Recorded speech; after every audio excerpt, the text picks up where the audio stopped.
Hi guys, welcome back to When Cathy Colors, and tonight we'll be coloring a page from Mystic Island using chameleon pens and some watercolor pencils for a new technique that I've come up with. I'm very proud of this book in my hands because not only was I part of the coloring team of Narelle Craven for the promotional of this book, one of my works actually made it on the very back cover of this book. So there she is, my glasses fairy. But tonight we'll be coloring a different page. We'll be doing the lady with a ship in her hair and the beautiful roses around her. And what I do recommend is that since this book um, was printed on fairly thin paper because I didn't have the artist edition yet, I do scan my page first and then print it on cardstock. Now, why do I print it on cardstock? That actually allows me to work with alcohol-based pens such as a chameleon pen better. It doesn't bleed through as much and it will be able to handle the watercolor pencils better because we will be, after all, using some water on it. So we will start by coloring in her hair. I've already done her face using the watercolor pencils because I want to focus more on how to use the chameleon pens on different things such as her hair. And let's see, what's a good color to start with? I think I'll make her hair blue and to match the waves of the ocean since after all she has some a ship in her hair. So I'll be using the brush nib for my blue chameleon pen. And first you want to take off the cap and the fuse chamber or the mixing chamber. And for this pen, for this work, I'll be using it quite a lot. It's quite amazing how much ink these pens hold. And just make sure that when you fuse, that you keep your chameleon pen upright or in a vertical position. That way the alcohol or the blending medium mixes really well on the nib. So you'll get a really nice blend on your paper. So what I do is I just start at the very middle of the arc of like a lock of her hair and color out.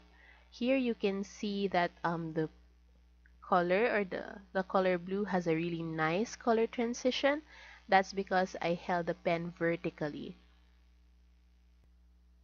And after holding the pen vertically for a little while, you would like to make sure that you color in a fairly vertical position because otherwise you might get streaks and we wouldn't want that. We want a really nice and smooth blend.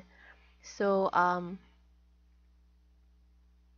for the rest of your hair, just make sure you always start at the very middle of the lock of the hair so that you can create that sort of like bumpy curved look so that we can enhance how the curls seem to rise up and down on her head. I'll show you guys a few more locks of hair and how I color them. I do hold the pen upright for around 5 to 10 seconds. It depends on how large the area I will be working with.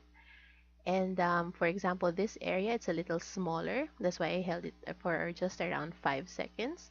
But if you want a larger blend or a longer blend from your pen, I would recommend holding it for over 10 seconds just so that you get more of the mixing medium onto your nib. And see, it's really quite simple. And if you follow the curves of her hair as well as you can get a really beautiful 3D effect, which we will later enhance using our watercolor pencils. So let's do a little bit more here. This part of her, sort of like her bangs coming across her face. And I love coloring with these pens because it's so simple. I don't need to switch out and blend so many pen and so many colors. I don't need so many things like a blender pencil or another like a blender pen just to achieve several shades on one tone. So I hope you guys give it a try because as you can see, I'm just, once in a while activating the nib and then coloring in one direction towards the end of one lock of the hair. And just make sure to hold it, there you go, in a vertical position. So I will be fast forwarding the video in a little while, just so that you guys can see a little bit more of how I do it. And it's really quite simple. Some tips I can give of while using Chameleon pens is that you do have to be patient in counting off the number of seconds that you activate and fuse, because if you aren't, you won't be able to get really nice long blends like this. Another tip I can give is that if you want a larger white area, you can skip coloring it altogether, so that you can like enhance how the highlights in her hair. So see, just with a few like just filling up her hair using the right tonal value, you can end up with something like this. So now that I have the hair colored in, we will be doing some enhancements to her lips, and that's just using some of the watercolor pencils that I have. Any brand would be good, because we're using these pencils more to enhance the vibrance of our chameleon pens. And for example, here I'll be using a little bit of yellow for her eyes, because I want them to pop out of the page. And to create more depth, we will be adding a few more shadows in her hair using a purple colored pencil, or a purple watercolor pencil, simply because this creates a really different and really sort of a really smooth effect for the final coloring page.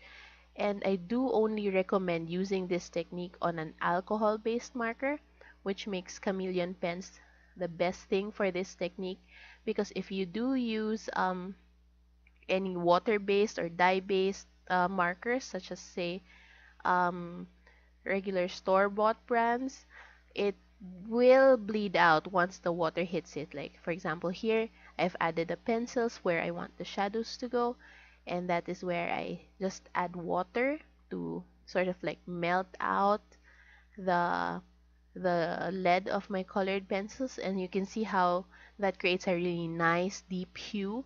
You can actually play around with this and try different colored pencils on a completely different color of uh, ink underneath it. So here I'll just be coloring all the nice shadows, so that to give her extra depth. So parts of her hair will come forward and parts of it will sink back to create that sort of 3D look. So you just keep going with that. And again, I can't repeat this enough. This technique will not work on water-based markers. So I really suggest that you only use something alcohol-based, just like my chameleon pens. So here you can see, just by adding all of these little shadows and elements, I can create this beautiful three-dimensional effect. And you can use this in many other things, not just hair. You can use this on fur. You can use this on still life objects such as vases, cups, mugs, all that kind of stuff. I've also used this technique on foliage and flowers. And of course, I'm going to show you guys later how I do the roses using the same technique. And it creates a really beautiful, vibrant look to it, which is very hard to achieve. This technique is also quite good if you don't have a whole lot of colors to choose from. So if, for example, you were traveling and you didn't have so many pens in your bag but have just a few basics, this is great, because you don't really need to carry so many alcohol pens with you. So here I'll just trying to enhance parts of my work, and I'll show you guys how to do the roses. So I'll be using YL2, the yellow of Chameleon from the Primary Tones pack. Again, I'll be using the brush nib, and I'll be using yellow so that to further contrast the roses from her hair. Just the trick with coloring flowers in general is that you want to focus all the dark tones towards the center and the lighter tones towards the outer parts of the petal. And sometimes it can get quite frustrating to do this on regular markers because there's so many little petals and details to it that it gets really like confusing and frustrating because you have to switch out so many pens to get a light to dark color. So again, these pens are perfect for it because you only need one pen, and not only that, you can hop from one petal to the other, so that way you can cover a lot of area very quickly. And just by doing this hopping technique, you can create a more natural look. That way not all the petals look so regularly colored together. It makes it look more natural.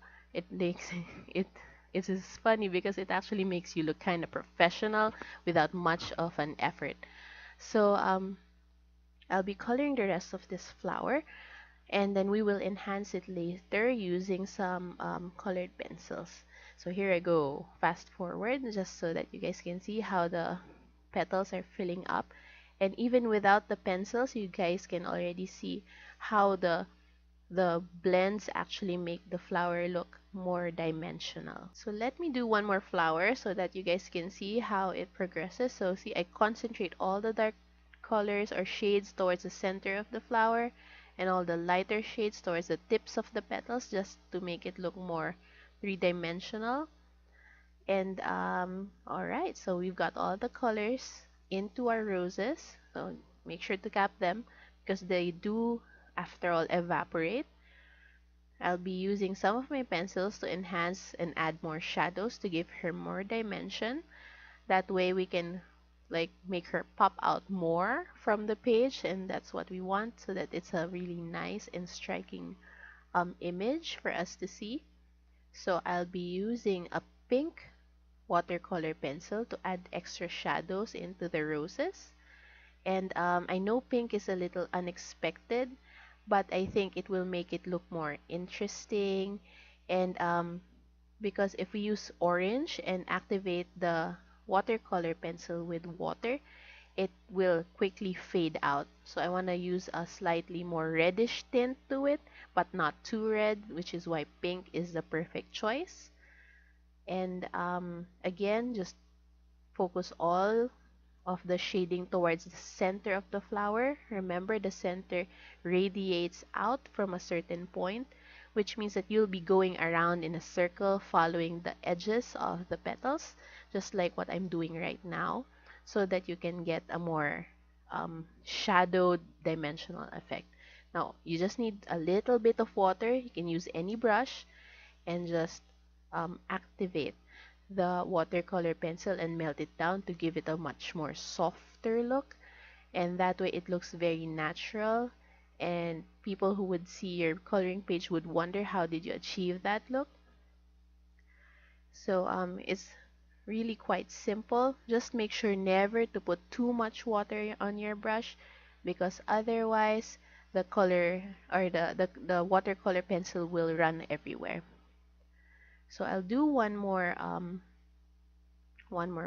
rose for you guys to see, and let's do the one on her shoulder. Here we go. And again, if you notice, I've just centered all the shades towards the middle. Now I just enhanced this by adding orange on top of the pink. Now the rest of the page is fairly simple.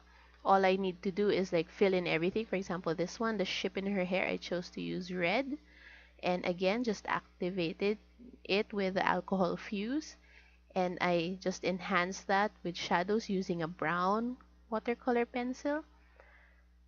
And for the rest of the details, I just add some shadows using various colors, and then I just use some water to activate it.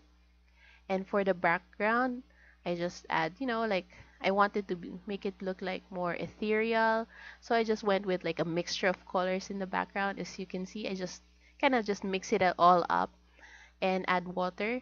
For the background, I do use a lot more water than what I did for the roses. That way it sort of runs out of like onto the page. And add which might be surprising to some, I add a tint of green on her face to sort of make her pop out more, because she is, after all, a sea goddess, I think, in my head, the story I made in my head while I was coloring her. So I just added a tiny bit of green to show off some moss and some sea colors to her. Now, so it's really very simple. I hope you guys could give it a try. This new technique that we can combine watercolor pencils and chameleon pens. So here she is finished, and I hope you guys can visit my channel, and thank you for watching. Bye guys.